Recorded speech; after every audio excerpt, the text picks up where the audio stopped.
തെരഞ്ഞെടുപ്പ് തലേന്ന് നമ്മൾ പി.കെ. കുഞ്ഞാലിക്കുട്ടിയെ ഒന്ന് കാണാൻ പോവുകയാണ്. എന്താണ് UDFിൻ്റെ അവസാന വട്ട വിലയിരുത്തലുകൾ എന്ന് അദ്ദേഹത്തിൽ നിന്ന് തന്നെ നമുക്ക് നേരിട്ട് അറിയേണ്ടതുണ്ട്. അദ്ദേഹം PV അബ്ദുൽ വഹാബിൻ്റെ വീട്ടിൽ നിലമ്പൂരിൽ തന്നെയുണ്ട്. കുഞ്ഞാലിക്കുട്ടിയെ കാണാനുള്ള യാത്രയിലാണ്. തെരഞ്ഞെടുപ്പ് തിരക്കുകൾക്കിടയിൽ പി.കെ. കുഞ്ഞാലിക്കുട്ടി നമ്മോടൊപ്പം ചേരുകയാണ്. അവസാനത്തെ മണിക്കൂറുകളാണ് അല്ലേ? ഇനി മണിക്കൂറുകളുടെ ദൂരം മാത്രമേ ഉള്ളൂ. അപ്രതീക്ഷിതമായി തെരഞ്ഞെടുപ്പ് അങ്ങ് ടൈറ്റായി. കുറച്ച് ടെൻഷൻ ഉണ്ടോ? ഒട്ടുമില്ല. അല്ല, ഞങ്ങൾക്ക് അവസാന ദിവസത്തേക്ക് പ്രചരണത്തിൻ്റെ അവസാന ദിവസം, ഇനി നാളെ ഒരു ദിവസം പകുതിയല്ലേ ഉള്ളൂ, വന്നപ്പോൾ ആദ്യം ഉണ്ടായിരുന്ന പിന്നെ ആ ടൈറ്റ് എന്ന് പറയുന്ന സിറ്റുവേഷൻ ഉണ്ടല്ലോ, അതൊട്ടും ഫീൽ ചെയ്യാത്ത അവസ്ഥയാണ്. ഏത് UDFനോട് ചോദിച്ചാലും ഇപ്പോൾ വലിയ കോൺഫിഡൻസ് ആണല്ലോ. അല്ല, ഇപ്പം അൻവർ ഒരു ഘടകമായി നിൽക്കുന്നുണ്ട്. ഇപ്പോൾ സ്വാഭാവികമായിട്ട് ഒരു ഉപതെരഞ്ഞെടുപ്പ് എന്ന് പറയുമ്പോൾ ഭരണവിരുദ്ധ വികാരം തുടങ്ങിയ കാര്യങ്ങളൊക്കെ വരും. ഈ സർക്കാരിനെതിരെയുള്ള ഒരു സെന്റിമെന്റ്സ് പൊതുവെ ഏത് സർക്കാർ വെച്ചാലും കേരളത്തിൽ ഉണ്ടാവുന്നതാണ്. ഈ സർക്കാരിനെതിരെയുള്ള സെന്റിമെന്റ്സിനെ നേരെ നെടുകെ പിളർത്തില്ലേ അൻവർ? അങ്ങനെ ആകുമ്പോൾ ഈ പറഞ്ഞ ടൈറ്റ് എന്ന് പറയുന്നത് കൂടുതലല്ലേ ചെയ്യുക? അതെങ്ങനെയാണ്? ഭരണകക്ഷി MLA രാജിവെച്ച് അത് ആ ഭരണകക്ഷിക്കുള്ള കൊള്ളരുതായ്മകൾ പറഞ്ഞാൽ പിന്നെ അത് ഡിവൈഡാകുന്നത് എങ്ങനെ? ഭരണകക്ഷി അല്ലെങ്കിൽ സിറ്റിംഗ് MLA രാജിവെക്കേണ്ട കാര്യമില്ലല്ലോ. രാജിവെച്ചതിന് എന്തിനാ? ഭരണം കൊള്ളാത്തതുകൊണ്ടല്ലേ. ഭരണം കൊള്ളൂല, അതുകൊണ്ട് ഞാനതിൽ നിന്ന് രാജിവെക്കുകയാണ് എന്ന് പറഞ്ഞ് രാജിവെച്ചപ്പോൾ തന്നെ സർക്കാരിൻ്റെ കൊള്ളരുതായ്മയാണ് ഇവിടുത്തെ ഫോക്കസ്. അങ്ങനെയാണെങ്കിൽ ആ അൻവർ ആയിരുന്നു UDFനൊപ്പം നിന്ന് ഈ കാര്യങ്ങൾ പറഞ്ഞ് വോട്ട് സമാഹരിച്ചിരുന്നത് എങ്കിൽ ഇപ്പോൾ ഈ ടെൻഷൻ്റെ ഒന്നും ആവശ്യമുണ്ടായിരുന്നില്ലല്ലോ. എനിക്ക് തോന്നുന്നു കുറച്ചൊരു മിസ്കാൽക്കുലേഷൻ അക്കാര്യത്തിൽ UDFന് സംഭവിച്ചോ? അതൊക്കെ പോസ്റ്റ്മോർട്ടം നടത്തേണ്ട സമയം കഴിഞ്ഞു. ഇപ്പോൾ തെരഞ്ഞെടുപ്പിൻ്റെ അവസാനം എത്തി നിൽക്കുമ്പോൾ അതിനെയും മറികടന്ന് UDF മേൽക്കൈക്ക് നേടിക്കഴിഞ്ഞല്ലോ. UDF മേൽക്കൈ നേടിക്കഴിഞ്ഞു. ഇനി എന്തിനാ ഞങ്ങൾ ആവശ്യമില്ലാതെ ഈ ഡേ 1ലേക്ക് പോകേണ്ട കാര്യം? ആ ഡേ 1ലേക്ക് പോകേണ്ട യാതൊരു ആവശ്യം UDFനെ സംബന്ധിച്ചിടത്തോളം ഇല്ല. കാരണം അതൊക്കെ മറികടന്ന് സർക്കാർ വിരുദ്ധ വികാരം ഇവിടെ പ്രതിഫലിപ്പിക്കാനുള്ള UDFൻ്റെ ശ്രമം 100% വിജയത്തിലേക്ക് പോവാണ്. പിന്നെ എന്തിനാ വെറുതെ ബാക്കോട്ട് സഞ്ചരിക്കണം? ഇപ്പോൾ പലയിടത്തും പോകുമ്പോൾ മുസ്ലിം ലീഗിൻ്റെ പ്രവർത്തകർ ബൂത്തുകളിൽ അത്യധ്വാനം ചെയ്യുന്നുണ്ട്. ഇപ്പം മുൻകാലങ്ങളിലൊക്കെ ആര്യാടൻ ലീഗും തമ്മിൽ ചില പ്രശ്നങ്ങളുണ്ടായിരുന്നു. മുസ്ലിം ലീഗിന് സാധാരണ നിലയിൽ വോട്ട് ചെയ്യുന്ന പലരും ആര്യാടന്മാർക്ക് വോട്ട് ചെയ്തിരുന്നില്ല എന്നൊക്കെ അനാലിസിസുകൾ ഉണ്ടായിരുന്നു 2016 പ്രത്യേകിച്ചും.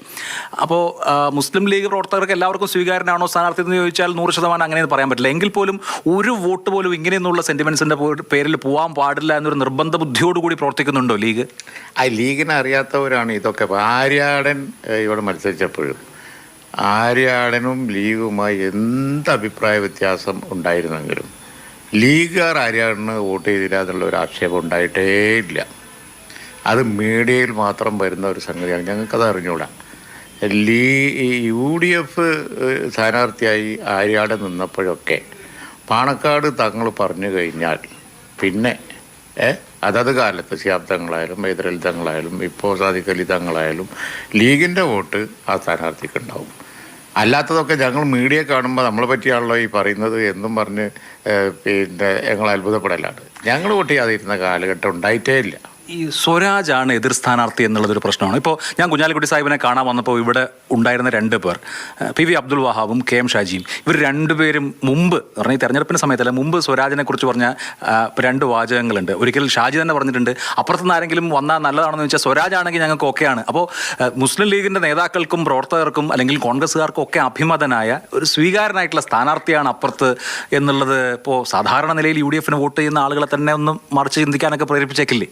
അതിപ്പോൾ ഞങ്ങളൊക്കെ അവർക്ക് പിന്നെ അഭിമതരാണല്ലോ. പക്ഷെ ഞങ്ങളാരും നിന്ന് അവർ വോട്ട് ചെയ്യുമോ? അത് വേറെ കാര്യം. വോട്ട് ചെയ്യുന്നിടത്ത് ഇതൊന്നും കാണൂല. സ്വരാജായാലും മറ്റാരായാലും ശരി, UDFൻ്റെ സ്ഥാനാർത്ഥി ഉണ്ടോ ലീഗുകാരന് പിന്നെ അത് വിഷയമാവില്ല. ലീഗുകാരന് പിന്നെ ഒരൊറ്റ ദൃഷ്ടിയുള്ളൂ. ആ ദൃഷ്ടിയിൽ മാത്രമേ അവർ നോക്കുള്ളൂ. ഞങ്ങളുടെ പാർട്ടി ആഹ്വാനം ചെയ്താൽ, ഫൈനലി തങ്ങൾ ആഹ്വാനം ചെയ്താൽ വഹാബായാലും ഷാജി ആയാലും ഞാനായാലും ആരായാലും പിന്നെ അതിനു വേണ്ടി അവരൊക്കെ അധ്വാനിക്കാൻ പോയിരിക്കുകയാണ്. ഇവിടെ ഉണ്ടായിരുന്നപ്പോൾ ഫീൽഡ് പോയി കഴിഞ്ഞു. അതെന്തിനാ? സ്വരാജിനെ തോൽപ്പിക്കാനാണ്. അതിപ്പോ ഈ ഞാൻ പറയുന്നത് പ്രവർത്തകരുടെ നേതാക്കളുടെയും കാര്യം വിട്ട് കഴിഞ്ഞാൽ നമ്മൾ സാമാന്യ ജനത്തെ എടുത്താൽ ആക്സെപ്റ്റബിൾ അല്ല. ഇപ്പോൾ നോക്കൂ, ഇപ്പോൾ പലസ്തീൻ ഇസ്രായേൽ പ്രശ്നം അതിൻ്റെ ഏറ്റവും രൂക്ഷമായ അവസ്ഥയിൽ നിൽക്കുന്നു. ഇപ്പോൾ നമ്മൾ ഈ സംസാരിച്ചുകൊണ്ടിരിക്കുന്ന സമയത്ത് ഇസ്രായേലും ഇറാനും തമ്മിൽ യുദ്ധമാണ്. അപ്പോൾ ഇത്തരം വിഷയങ്ങളിലൊക്കെ വളരെ ഖണ്ഡിതമായി നല്ല മനോഹരമായി സംസാരിക്കുന്ന, എഴുതുന്ന, നിലപാടുള്ള ഒരു ചെറുപ്പക്കാരൻ എന്ന് പറയുന്നത് പ്രത്യേകിച്ച് ഇപ്പം ഈ ന്യൂനപക്ഷ ജനവിഭാഗങ്ങൾക്കിടയിലും പ്രത്യേകിച്ച് യുവാക്കൾക്കിടയിലും ഒക്കെ ഒരു ഫാക്ടർ അല്ലേ? പാലസ്തീൻ വിഷയവും അതുപോലെ തന്നെ ഇപ്പോൾ ഇസ്രായേൽ ഇറാനെ ആക്രമിച്ച വിഷയവും ഒക്കെ അങ്ങേയറ്റം അപലപനീയമായ കാര്യങ്ങളാണ്. അതിനെതിരായി ശബ്ദിക്കേണ്ട കാര്യങ്ങളാണ്. ഞാൻ തിരിച്ചൊരു ചോദ്യം ചോദിക്കട്ടെ. ഇന്ത്യ യാസർ അറഫാത്തിന് കൊടുത്ത പിന്തുണ അത് ഡിസൈൻ ചെയ്തത് ഇന്ത്യൻ നാഷണൽ കോൺഗ്രസ് അല്ലേ? അത് മറക്കാൻ കഴിയുമോ? നെഹ്റു അല്ലേ? ഇന്ദിരാഗാന്ധി അല്ലേ? രാജീവ് ഗാന്ധി അല്ലേ? അത് കഴിഞ്ഞ് അതേ ട്രഡീഷൻ തന്നെ അല്ലേ ഇപ്പോൾ പ്രിയങ്ക ഗാന്ധി പാലസ്റ്റീൻ്റെ ബാഗ് നോക്കി പിന്നെ പാർലമെൻറ്റ് പോയില്ലേ? അവരുടെ ഹൃദയത്തിലും ഒക്കെ പിന്നെ അത് തന്നെയല്ലേ ഉള്ളത്. അതിനെ മറികടക്കാൻ മാത്രം പ്രസംഗിക്കുന്നവരും എഴുതുന്നവരും ആരാ ഉള്ളത്? ഇന്ത്യക്ക് അങ്ങനെ ഒരു യശസ് പാലസ്തീൻ ജനതയ്ക്ക് വേണ്ടി പലസ്തീൻകാരുടേതാണ് എന്ന് മഹാത്മാഗാന്ധി പറഞ്ഞ കാലം തൊട്ട് ഉറച്ച നിലപാട് സ്വീകരിച്ചിട്ടുള്ള കോൺഗ്രസ്, ആ കോൺഗ്രസിനേക്കാളും വലിയ ഒരു ഇതിൻ്റെ അവകാശികളൊന്നും വേറെ ആരുമില്ല. അത് വെറുതെയാണ്. പലസ്തീൻ്റെ നല്ല കാലം ഇന്ത്യയിൽ കോൺഗ്രസ് ഭരിച്ചപ്പോഴാണ് ഇന്ത്യയുടെ സ്റ്റാൻഡ് വളരെ പക്കായിട്ട് കിട്ടിക്കൊണ്ടിരുന്നത്. ഇറാൻ കാര്യത്തിലായാലും എന്താ, ഇറാനും പിന്നെ മറ്റു രാജ്യങ്ങളും തമ്മിൽ പ്രശ്നമുണ്ടായപ്പോൾ ഒക്കെ നിഷ്പക്ഷ നിലപാട് സ്വീകരിച്ച് ചേരിചേരാൻ നയമായിട്ട് മുന്നോട്ട് പോയ ആ ചരിത്രം ഉള്ളത് കോൺഗ്രസിനാണ്. അതിനേക്കാളും വലിയൊരു അവകാശികൾ വേറില്ല. ഇപ്പോൾ നല്ല നല്ല വാക്ക് പറഞ്ഞുകൊണ്ടൊന്നും കാര്യമില്ല.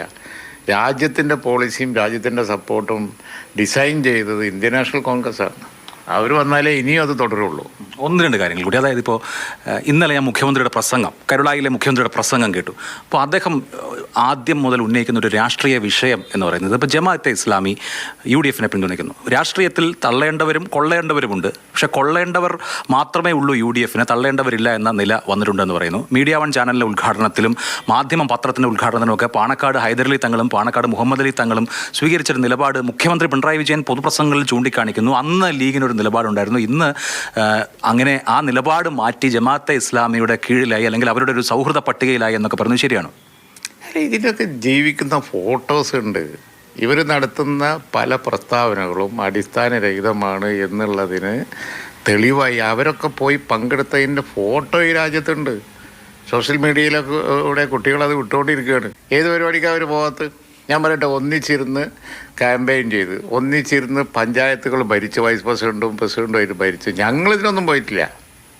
അത് ഞങ്ങളെപ്പറ്റി, പക്ഷേ ആ പഴയ എതിർപ്പ് ഇപ്പോൾ ഇല്ല. ഞങ്ങളെപ്പറ്റി പറഞ്ഞത് മാത്രമാണ് കറക്റ്റ്. ഞങ്ങൾ രാഷ്ട്രീയ സഖ്യം ഉണ്ടാക്കിയിട്ടില്ല. ആര്? ലീഗ്. ഞങ്ങൾ ബാബരി മസ്ജിദിൻ്റെ കാലത്തും ഉണ്ടാക്കിയിട്ടില്ല. അതിനെ തുടർന്ന് രാഷ്ട്രീയ സഖ്യങ്ങൾ ഞങ്ങൾ ഉണ്ടാക്കിയിട്ടില്ല. പിന്നെ നേരെ മറിച്ച് രാഷ്ട്രീയ സഖ്യം ഉണ്ടാക്കി ഒന്നിച്ച് പഞ്ചായത്തും മുനിസിപ്പാലിറ്റിയും കോർപ്പറേഷനും ഒക്കെ ഭരിച്ച ആളുകളാണ് ഇവിടെ നല്ല വെള്ളം ചമയുന്നത്. അതാണ്.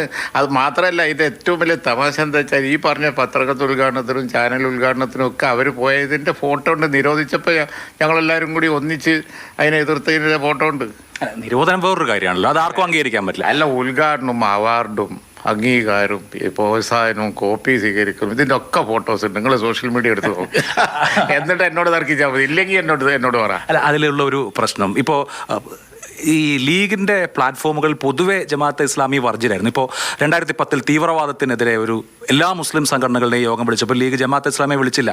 തീവ്രവാദത്തിനെതിരെ കോട്ടക്കൽ കഷായ എന്ന പേരിൽ മാധ്യമത്തിൻ്റെ എഡിറ്റ് പേജിൽ നിന്ന് സി ദാവൂദ് ലീഗിനെ നിശിതമായി വിമർശിച്ച് ലേഖനം എഴുതി. ജമാഅത്തെ ഇസ്ലാമിയുമായിട്ട് വലിയ ആശയപരമായ തർക്കം ലീഗിനെ സപ്പോർട്ട് ചെയ്യുന്ന സമസ്ത വിഭാഗങ്ങൾക്കൊക്കെ ഉണ്ടായിരുന്നു. അപ്പോൾ അതൊക്കെ ഒരു സുപ്രഭാതത്തിൽ മാറിയോ എന്നുള്ളതാണ്. മലയോര മേഖലയിൽ ജനങ്ങളെ പുലി ഒടിച്ചു തിന്നുന്ന പ്രശ്നം, മാന ചവിട്ടിക്കൊല്ലുന്ന പ്രശ്നം ചർച്ചയിൽ നിന്ന് മാറ്റാൻ നിങ്ങളെ ഈ ലോങ് സ്റ്റേറ്റ്മെൻ്റ് കൊണ്ട് കഴിയില്ല. അത് കഴിയില്ല. അതിനു വേണ്ടി ശ്രമിക്കണ്ട. കാരണം എന്താണെന്ന് വെച്ചാൽ ഇടതുപക്ഷം അങ്ങനെ ശ്രമിക്കുന്നുണ്ട്. കാരണം ചർച്ച മാറ്റാൻ വേണ്ടി അങ്ങനെ ആകാശത്തിന് കീഴെ ഗഹനമായ പല വിഷയങ്ങളുണ്ട്. അതൊക്കെ 16-ാം തീയതി കഴിഞ്ഞിട്ട് നമുക്ക് വേറെ ചർച്ച ചെയ്യാം. ഇപ്പം വേണമെന്നില്ല. ആ ചർച്ചകളൊക്കെ ഇപ്പം കൊണ്ടുവരേണ്ടതിൻ്റെ ഉദ്ദേശം എന്താണെന്നുള്ളത് എല്ലാവർക്കും അറിയാം. കാരണം വലിയ സർക്കാർ വിരുദ്ധ വികാരം ഈ മണ്ഡലത്തിൽ നിൽക്കുന്നുണ്ട്. അതിൽ നിന്ന് അറ്റൻഷൻ ഡൈവേർട്ട് ചെയ്യാൻ വേണ്ടി ആണ് ഇപ്പോൾ ഈ കടിച്ച പൊട്ടാത്ത വിഷയങ്ങളൊക്കെ എടുത്ത് ചർച്ച ചെയ്യാൻ വേണ്ടി പ്രേരിപ്പിക്കുന്നതിൻ്റെ ഉദ്ദേശം അതാണ്. അതുകൊണ്ട് ഞാനിപ്പോൾ ഈ ഇലക്ഷൻ്റെ 16-ാം തീയതി ലോകത്ത് തീവ്രവാദത്തിൻ്റെ ഉത്ഭവം അതുപോലെ തന്നെ അതിൻ്റെ പര്യവസാനമൊക്കെ നമുക്കിത് കഴിഞ്ഞിട്ട് ചർച്ച ചെയ്യാം. അപ്പോൾ വെൽഫെയർ പാർട്ടിയോ ജമാഅത്തെ ഇസ്ലാമിയോ ഒരു സഖ്യകക്ഷി ആവില്ല UDF-നെ സംബന്ധിച്ച്? ഞാൻ പറഞ്ഞല്ലോ, പിന്നെ സഖ്യകക്ഷി ആയിട്ടില്ലല്ലോ. സഖ്യകക്ഷി ആയത് ഇടതുപക്ഷത്തിൻ്റെ കൂടെയാണ്. ഇടതുപക്ഷത്തിൻ്റെ കൂടെ സഖ്യകക്ഷിയായിരുന്നു. ഞങ്ങളുടെ കൂടെ ഒരു കാലത്തും ആയിട്ടില്ല. ഞാനത് പറഞ്ഞല്ലോ.